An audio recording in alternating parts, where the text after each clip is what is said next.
Қайырлы күн, құрметті тыңдармандар. Сіздермен бірге Ой алаңы подкасты. Мен Шахаваттин Жаннұр және Орталап Хамза. Бүгін біз сіздермен бірге маңызды тақырыпты қозғайтын боламыз. Қайырлы күн, құрметті тыңдармандар. Бүгін біз адам мүмкіндігі шексіздігі туралы ой қозғаймыз. Қиял ма әлде нақты ғылым ба? Ал енді біздің тақырыбымыз адам мүмкіндігі, қиял шекарасынан ғылым шындығына дейін. Ал енді бүгінгі қонағымыз жас зерттеуші, болашаққа бағытталған экопарк жобасының авторы Нажибова Жансұлу. Қош келдіңіз. Сәлеметсіздер ме? Рахмет. Мен 10-шы А сынып оқушысымын, яғни гуманитарлық бағытта оқимын. Мен адам мүмкіндігі, білім, ғылымға қызығамын. Яғни бұл менің мақсатым экологиялық, яғни заманауи парк құру және мен рухани экосаябақ паркын жасадым.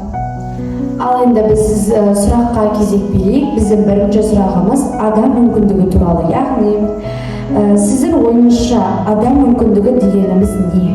Адам мүмкіндігі тек ол физикалық жағынан ғана емес, ойлау, яғни ақыл, ой, эмоция, рухани және шығармашылық қабілеттерінің жиынтығы. Яғни оны көп адамдар дұрыс қолданбай жатады. Ал екінші сұрағымызға келсек, қиялдан жобаға экопарк идеясы сізге қалай пайда болды? Мен арнайы мектептегі ғылыми жоба сайысына арнайы экосаябақты құрдым. Яғни бұл саябақ тек адамдарға демалу ғана емес, білімге де мүмкіндік береді. Ал енді үшінші сұраққа кезек берейік. Біздің үшінші сұрағымыз экопарк жобасы жайлы. Яғни экопарк жобасының ерекшелігі қандай? Экопарк саябағының көптеген бөліктері бар, яғни әр бөліктің өзінің ерекшеліктері бар. Менде нақты айта кететін болсам, бізде қазақтың ұлы тұлғалары, яғни біздің қазақтың 3 биі бар. Олардың ескерткіші қойылған, олар ескерткішінің астында QR кодтар берілген. QR кодтарға телефонымыздың экранын қойған кезде, яғни видеоролик немесе ақпарат түрінде олар туралы мәліметтер берілетін болады. Ал екіншісі біздің қоғамның әлеуметтік жағдайын дамытатын арнайы сахналар бар. Бұл жерде осындай көптеген сахналар немесе қойылымдар қоюға болады. Ең бастысы бізде экологиялық проблемаларды шешу үшін көптеген детальдар бар. Яғни бұл бізде қоқысты сұрыптап салу, яғни қоқыстарды барлығы бірге емес, оларды арнайы бөліктерге бөлу.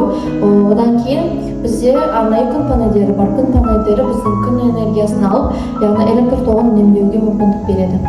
Ал төртінші сұраққа келетін болсақ, бұл жоба қаншалықты ғылыми негізделген? Бұл жоба экология, физика және IT технологияларына негізделген. Яғни біз бұл саябақтан көре алатынымыз күн панельдері. Күн панельдері арқылы біз арнайы қоқыс жәшігіне қоқысты жай ғана саламыз. Яғни бұл автоматты түрде өз қоқыстарды арнайы бөліктерге бөлетін болады. Яғни күн панельдері арқылы біз арнайы паркке, саябаққа, яғни жарықтандыру жүргізе аламыз. Сонымен қатар біз күн панельдері арқылы келушілерге арнайы Wi-Fi таратамыз. Яғни бұл паркке келушілерге көптеген мүмкіндіктер береді. Сонымен қатар біз күн панельдері арқылы субұрқаққа, яғни орысша айтқанда фонтанға электр тоғын береміз. Бұл көптеген электр тоғын үнемдеуге көмектеседі, яғни бұл паркке экологиялық таза серпін береді. Сонымен қатар бұл парк экологияны, физиканы, IT технологияларды, яғни көптеген мүмкіндіктерді біріктірілген арнайы жоба. Вау, бұл қандай керемет жоба! Осы жобаның арқасында экологиялық мәдениетті қалыптастырып және экологияны дамытуға болады. Мен бұрын соңды осындай жобаны көрмеген едім.